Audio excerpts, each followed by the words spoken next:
सहर को तो बुलाना होगा ना। मैं आती हूँ, अभी आके खुद ही बात कर लेती हूँ उनसे। आ जाए। अच्छा बेटा, तुम इसे ना संभाल के रखो।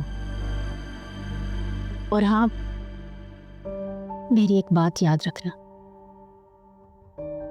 इस जेवर से भी ज्यादा अहम होता है रिश्ता।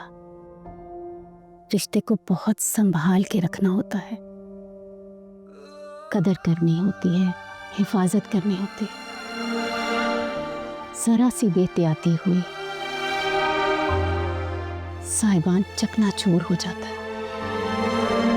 अम्मी प्लीज, आप डराए तो नहीं? नहीं मेरी जान, मैं डरा नहीं रही, समझा रही हूँ, नसीहत कर रही हूँ। अब तुम्हें अपनी जिंदगी उनकी मर्जी के मुताबिक गुजारनी होगी। जैसे वो कहेंगे वैसे करना, ठीक है? हमेशा खुश रहो, सारे जहान की खुशियां तुम्हें मिले।